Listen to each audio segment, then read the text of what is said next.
Hello friends, welcome to Sujatha's balcony garden. ನಾನಿವತ್ತು ಕಟಿಂಗ್ಸಿಂದ hibiscus ಪ್ಲ್ಯಾಂಟ್ನ ಹೇಗೆ ಗ್ರೋ ಮಾಡ್ಬೋದು ಅನ್ನೋದನ್ನು ತೋರಿಸ್ತಾ ಇದ್ದೀನಿ. ಈ ಥರ ಬ್ರ್ಯಾಂಚಸ್ ಇರೋ ಕಟಿಂಗ್ಸ್ಗಳನ್ನ ತೊಗೊಂಡ್ರೆ ಸ್ವಲ್ಪ ಸಕ್ಸಸ್ ರೇಟ್ ಜಾಸ್ತಿ ಇರುತ್ತೆ. ಇದಕ್ಕೆ ನಾನು ಪಾಟಿಂಗ್ ಮಿಕ್ಸ್ಚರ್ ಮಾಡ್ಕೊಳ್ತಾ ಇರೋದು ಸ್ವಲ್ಪ ಕೋಕೋಪಿಟ್ ತೊಗೊಳ್ತಾ ಇದ್ದೀನಿ, ಮತ್ತು ಸ್ವಲ್ಪ ಸ್ಯಾಂಡ್ ತೊಗೊಳ್ತೀನಿ, ಮರಳು, ಮತ್ತು ಇನ್ನೊಂದು ಸ್ವಲ್ಪ ಮಣ್ಣು ತೊಗೊಳ್ತೀನಿ, ಸಾಯಿಲ್, ಇನ್ನೊಂದು ಸ್ವಲ್ಪ ಸ್ವಲ್ಪ 10% ಮಾತ್ರ ಕಾಂಪೋಸ್ಟ್ ತೊಗೊಳ್ತೀನಿ. ಯಾಕೆ ಅಂತ ಅಂದರೆ ನಾವು ಈ ಥರ ಕಟ್ಟಿಂಗ್ಸಿಂದ ಗ್ರೋ ಮಾಡುವಾಗ ಕಾಂಪೋಸ್ಟ್ನ ಜಾಸ್ತಿ ಹಾಕಬಾರ್ದು, ಕಡ್ಡಿಗಳು ಸುಟ್ಟೋಗೋ ಚಾನ್ಸಸ್ ಜಾಸ್ತಿ ಇರುತ್ತೆ. ಸೊ ಕಾಂಪೋಸ್ಟ್ನ ಸ್ವಲ್ಪ 10% ಮಾತ್ರ ತೊಗೊಳ್ಬೇಕು.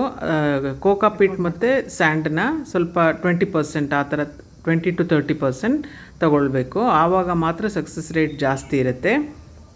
ಹೀಗೆ ಹಾಕ್ಕೊಂಡ್ಬಿಟ್ಟು ಸ್ವಲ್ಪ ನೆರಳಿನಲ್ಲೇ ಇಟ್ಟಿರಬೇಕು. ಕಟ್ಟಿಂಗ್ಸ್ನ ಚೆನ್ನಾಗಿ ಅದು ಬೇರು ಬಿಟ್ಕೊಳ್ಳೋವರೆಗೂ ಸ್ವಲ್ಪ ನೆರಳಲ್ಲಿ ಇಟ್ಟಿರಬೇಕು. ನೋಡಿ, ಆಫ್ಟರ್ ಸಮ್ ಡೇಸ್ ಈ ಥರ ಚಿಕ್ಕದಾಗಿ ಚಿಗುರುಗಳು ಬರೋದಕ್ಕೆ ಶುರುವಾಗುತ್ತೆ. 1 ಮಂತ್ 1.5 ಮಂತ್ ಅಂದ್ಕೊಳ್ಳಿ.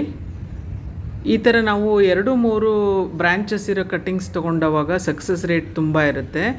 ಬೇಗ ಬೇರೆ ಬಿಟ್ಕೊಳ್ಳೋ ಚಾನ್ಸಸ್ ಚೆನ್ನಾಗಿರುತ್ತೆ. ನಾವು ಸಿಂಗಲ್ ಕಟ್ಟಿಂಗಿಂತ ಈ ಥರ ಬ್ರ್ಯಾಂಚಸ್ ಇರೋ ಕಟ್ಟಿಂಗ್ಸ್ ತೊಗೊಂಡ್ರೆ ಬೆಟ್ರು. ನಾನು ಹಾಕಿರೋ ಎಷ್ಟೋ ಕಟ್ಟಿಂಗ್ಸ್ಗಳಲ್ಲಿ ಫೇಲ್ಯೂರ್ ಆಗಿ ಈ ಕಟ್ಟಿಂಗ್ ಇದೊಂದು ಮಾತ್ರ ನಿಂತ್ಕೊಂಡಿದೆ. ಇದಕ್ಕೆ ನಾವು ಇನ್ನೊಂದು ಮಾಡಬೇಕು ಅಂತ ಅಂದರೆ, ಸಕ್ಸಸ್ ರೇಟ್ ಜಾಸ್ತಿ ಇರಬೇಕು ಕಟ್ಟಿಂಗ್ಸಲ್ಲಿ ಅಂತ ಅಂದರೆ, ನಾವು ಫ್ರೆಶ್ ಕೌಡಂಗ್ ಬರುತ್ತಲ್ಲ, ಅದನ್ನು ಈ ಟಿಪ್ಗಳಿಗೆ ನೋಡಿ, ನಾನಲ್ಲಿ ಇಟ್ಟಿದ್ದೀನಿ ಗುಂಡಿಗೆ. ಆ ಥರ ಟಿಪ್ಪಲ್ಲಿ ಇಟ್ಟರೆ ಬೇಗ ಗಿಡಗಳು ರೂಟ್ ಬಿಟ್ಕೊಳ್ಳೋದಕ್ಕೆ ಸಹಾಯ ಆಗುತ್ತೆ. ಮಣ್ಣಲ್ಲಿ ಬೇಗ ರೂಟಿಂಗ್ಸ್ ಡೆವಲಪ್ ಆಗುತ್ತೆ, ಮತ್ತು ಸಕ್ಸಸ್ ರೇಟ್ 100% ಇರುತ್ತೆ. ಯಾವುದನ್ನು ಫೇಲ್ಯೂರ್ ಆಗಲ್ಲ. ಈ ಥರ ಮಾಡಿ ನೀವು ಟ್ರೈ ಮಾಡಿ ನೋಡಿ. ಇದೊಂದು ಟ್ರಿಕ್ಸ್ ಥರ ಇದು. ಮೊದಲೆಲ್ಲ ನಮ್ಮ ಅಜ್ಜಿ ಅವರೆಲ್ಲ ಈ ಥರ ಮಾಡೋರು. ಸೊ ಅವರಿಂದ ನಾನು ಕಲ್ತಿರೋದು. ಈ ಥರ ನೀವು ಟ್ರೈ ಮಾಡಿ ನೋಡಿ. ಆಫ್ಟರ್ 3 ಮಂತ್ಸ್, ಇದು ಸ್ವಲ್ಪ ಸ್ಲೋ ಪ್ರೋಸೆಸ್ ಇದು ಹೈಬಿಸ್ಕಸ್ ಗ್ರೋ ಮಾಡೋದು. ಆಫ್ಟರ್ 3 ಮಂತ್ಸ್ ಇದು ಗಿಡ ಇಷ್ಟು ಈ ಮಟ್ಟಕ್ಕೆ ಹೂ ಬಿಡೋ ಥರ ಆಗಿರೋದು.